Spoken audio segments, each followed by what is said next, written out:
اور یہ معاہدہ کہا جاتا ہے کہ نبی علیہ الصلوۃ والسلام نے عیسائیوں کے ساتھ کیا۔ حالیہ وہ جو جڑاں والا واقعہ ہوا کہ جس میں عیسائی کمیونٹی کے اوپر، پوری برادری کے اوپر، وہاں محلے کے اوپر کچھ ایک اشتعال انگیز لوگوں نے وہاں پر چڑھائی کر دی، اور اس کے نتیجے میں جانی نقصان تو کچھ نہیں ہوا لیکن مالی نقصان ہوا، لوگوں کے گھر جل گئے، چیزیں جل گئیں۔ تو جتنی ہم نے پچھلی جمعہ بھی کہا تھا، ہم اس کی مذمت کرتے ہیں، یہ بہت غلط کام ہوا، لیکن میں نے پہلے بھی اس بات پر توجہ دلائی تھی کہ یہ کام ہوا کیوں، یہ بھی تو غور کیا جائے۔ تو آج وہاں پر انویسٹیگیشن کرنے والے لوگ بتاتے ہیں کہ وہاں ایک لڑکے نے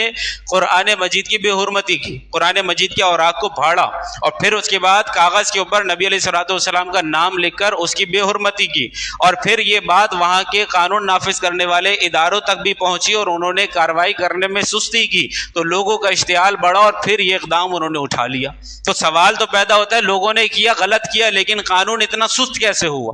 اور وہ جو قرآن مجید کی بے حرمتی کرنے والے ہیں انہیں کہاں سے اجازت مل گئی؟ کیا مطلب کہ قرآن کی بے حرمت کا معاملہ جو ہے، قرآن کی عزت کا معاملہ صرف مسلمان کی حد تک ہے، باقی جو غیر مسلم ہے وہ قرآن کے حوالے سے بے حرمتی کرتے رہیں تو کرتے رہیں، کوئی انہیں کچھ نہیں کہا جائے گا، کیونکہ معاذ اللہ یہ رسول اللہ ان سے معاہدہ کر چکے ہیں۔ یہ اس طرح کا فرسودہ، بالکل بوسیدہ، اپنی طرف سے گڑھا ہوا یہ ایک معاہدہ ہے جس کو کہا جاتا ہے کہ رسول اللہ صلی اللہ علیہ وسلم کی طرف سے ہے، جبکہ میں اس کے اوپر ابھی پڑھ کے آپ کو معاہدہ بھی سناتا ہوں اور اس کو بتاتا ہوں کہ اس کے اندر کیا کیا خرابیاں اور خامیاں۔ تو ایک بات تو یاد رکھیے گا، قرآن کی حرمت کی حفاظت مسلمانوں کی ذمہ داری ہے، تو یہ مسلمان اپنی ذمہ داری کب ادا کریں گے؟ کیا کبھی تصور کیا جا سکتا ہے کہ کوئی مسلمان قرآن کی بے حرمتی کرے گا تو ہم اس سے تحفظ کریں گے؟ اصلاً قرآن کی بے حرمتی غیر مسلم کریں گے تو پھر اس معنی میں ہم ان سے تحفظ کریں گے، تبھی تو ہم محافظ قرآن بنیں گے۔ میں کہوں میں محافظ قرآن ہوں اور کوئی وہاں پر قرآن کی معاذ اللہ بے حرمتی کرتا ہی نہ ہو،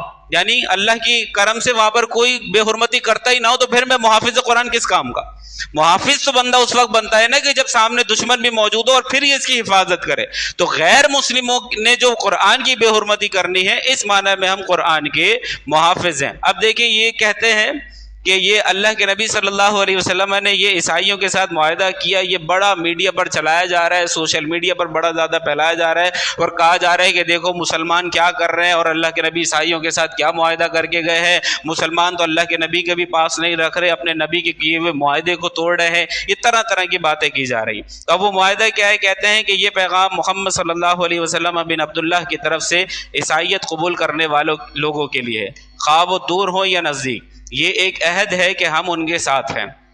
بے شک میں، میرے خدمتگار، میرے مددگار اور میرے پیروکار ان کا تحفظ کریں گے۔ یعنی نبی علیہ الصلوۃ والسلام عیسائیوں سے کہہ رہے ہیں کہ میرے خدمتگار، میرے مددگار، میرے پیروکار ان کا تحفظ کریں گے، کیونکہ عیسائی بھی میرے شہری ہیں، اور خدا کی قسم میں اس بات سے پرہیز کروں گا جو ان کو ناخوش کرے، یعنی جو بات انہیں ناپسند ہو میں اس سے پرہیز کروں گا۔ اب آپ مجھے بتائیے، عیسائی سب سے زیادہ کس سے ناخوش ہوتا ہے؟ کہ ہم کہیں کہ عیسیٰ علیہ الصلوۃ والسلام اللہ کے بیٹے نہیں ہیں، اللہ کے نبی ہیں۔ عیسائی اس بات سے ناخوش ہوتا ہے کہ ہم کہیں کہ تمہارا دین باطل ہو چکا، تمہارا دین منسوخ ہو چکا، عیسائی اس بات سے ناخوش ہوتا ہے۔ تو بتائیے پھر تبلیغ کس کو کرنی ہے؟ مسلمان کی مسلمان کو تبلیغ کرنی ہے یا غیر مسلم کو تبلیغ کرنی ہے؟ تو یہاں کہہ رہے ہیں کہ ہر اس بات سے میں پرہیز کروں گا جو ان کو ناخوش کرے، اور ان پر کوئی جبر نہیں ہوگا، نہ ان کے منصفوں کو ان کے عہدوں سے ہٹایا جائے گا، یعنی جو ان کی طرف سے قاضی ہوں گے وہ ان کے لگے رہیں گے، اور نہ ہی ان کے راہبوں کو ان کی خانقاہوں سے، یعنی ان کے چرچوں سے نکالا جائے گا۔ راہب ان کے جو ہوتے ہیں نا مذہبی پیشوا، ان کو کہتے ہیں۔ ان کی عبادت گاہوں کو کوئی تباہ نہیں کرے گا، نقصان نہیں پہنچائے گا، اور نہ ہی ان سے کوئی شے مسلمانوں کی عبادت گاہوں میں لے لی جائے گی۔ اگر کسی نے وہاں سے کوئی چیز لی تو وہ خدا کا عہد توڑنے والا اور نبی کی نافرمانی کا مرتکب ہوگا۔ بے شک وہ میرے اتحادی ہیں، اور انہیں ان کے تمام انہیں ان تمام کے خلاف میری امان حاصل ہے جن سے وہ نفرت کرتے ہیں، یعنی وہ جن باتوں سے وہ نفرت کرتے ہیں میں نے ان تمام باتوں میں ان عیسائیوں کو امان دے دی ہے۔ پھر کہتے ہیں کوئی بھی انہیں سفر یا جنگ پر مجبور نہیں کرے گا، بلکہ مسلمان ان کے لیے جنگ کریں گے، اور اگر کوئی عیسائی عورت کسی مسلمان سے شادی کرے گی تو ایسا اس کی مرضی کے بغیر ہرگز نہیں ہوگا، اور اگر اس عورت کو عبادت کے لیے گرجا گھر جانے سے اس عورت کو روکا بھی نہیں جائے گا، اور ان کے گرجا گھروں کا احترام کیا جائے گا، انہیں گرجا گھروں کی مرمت یا اپنے معاہدے کے احترام سے روکا نہیں جائے گا۔ آگے اس کو بڑا ہی موٹی سرخی میں لکھا، کہتے ہیں قوم میں سے کوئی فرد بھی، یعنی کوئی بھی مسلمان روز قیامت تک اس معاہدے سے روگردانی نہیں کرے گا۔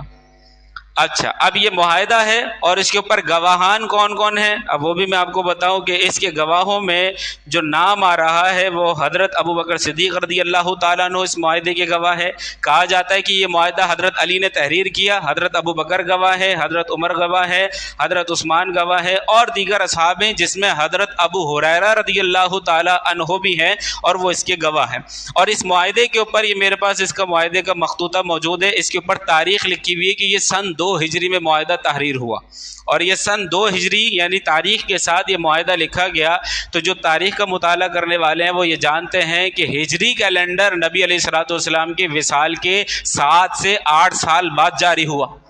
ہجری کیلنڈر تو نبی علیہ السلام کے وصال کے 7 سے 8 سال بعد جاری ہوا، تو رسول اللہ کی حیات میں 2 ہجری کہاں سے کیلنڈر نکل آیا؟ دوسری بات، حضرت ابو ہریرہ رضی اللہ تعالیٰ نے اس کے گواہ ہیں اور یہ سن 2 ہجری کا معاہدہ ہے۔ حضرت ابو ہریرہ تو ایمان لاتے ہیں سن 7 ہجری میں، ایمان لانے سے پہلے گواہ بنا ڈالا انہوں نے۔ ابھی حضرت ابو ہریرہ کو ایمان لانے میں 5 سال ہیں اور وہ اس معاہدے میں گواہ بن چکے ہیں۔ اب آپ مجھے بتائیے، کیا حالت اسلام میں جو بندہ موجود نہ ہو وہ مسلمانوں کے معاہدے کا گواہ بنے گا، اور وہ بھی رسول اللہ کی موجودگی میں، اور وہ بھی اتنے اہم معاہدے کے معاملے میں؟ تو یہ سارا کا سارا، اور بھی اس کے اوپر تاریخی طور پر ہمارے علماء نے کام کیا ہے، اس پر جرا کیے، بلکہ خود جو عیسائی لوگ ہیں، جو ان کے راہبین ہیں، جو ان کے محققین ہیں، وہ خود اس معاہدے کے اوپر کلام کرتے ہیں کہ بھئی ایسا کچھ نہیں ہے، اس کی تاریخیں کچھ اور ہیں، یہ رسول اللہ سے نہیں ہے، یہ کسی اور سے 10 طرح کی چیزیں وہ بھی اس معاہدے کے اوپر لے کر آ رہے ہیں۔ لیکن اب آپ ذرا غور کیجئے، پنجاب گورنمنٹ اسے مسلمانوں کو سنا رہی ہے، اسے میڈیا پر چلا رہی ہے، اسے ہمارے دانشور اینکر حضرات، میں نام نہیں لیتا، ہمارے ملک پاکستان کے صدر صاحب، وہ اس معاہدے کو لے کر بیٹھے ہوئے کالم لکھ رہے ہیں ڈان کے اندر اور دیگر اخباروں کے اندر کہ دیکھو اللہ کے رسول صلی اللہ علیہ وسلم نے یہ معاہدہ کیا اور دیکھو مسلمان کیا کر رہے ہیں۔ اچھا، میں نے معاہدہ آپ کے سامنے پڑھا، میں نے بنوان پورا پڑھ دیا، اب آپ مجھے بتائیے کیا اس میں کہیں آپ نے پڑھا کہ اللہ کے رسول نے کہا کہ جو قرآن جلا دے اسے بھی تحفظ دیں گے،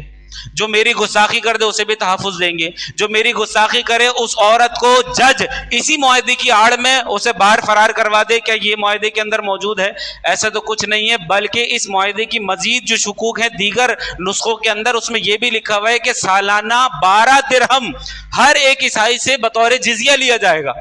ٹیکس لیا جائے گا۔ ایک وہ ٹیکس ہے جو سب مسلمان ایک پاکستانی ہونے کی حیثیت سے دے رہے ہیں، غیر مسلموں سے علیحدہ سے ٹیکس لیا جاتا ہے، اسلامی گورنمنٹ علیحدہ سے ٹیکس لیتی ہے، اسے جزیہ کہتے ہیں۔ اب آپ مجھے بتائیے، یہاں رہنے والے جو لوگ ہیں وہ اگر مانگیں وہ حقوق جو رسول اللہ صلی اللہ علیہ وسلم نے ذمیوں کے، جزیہ دینے والوں کے، ٹیکس دینے والوں کے لیے بیان کیے ہیں، اور یہ خود ٹیکس نہ دیں، جزیہ نہ دیں، پھر ان کو حقوق وہ کہاں سے ملیں گے؟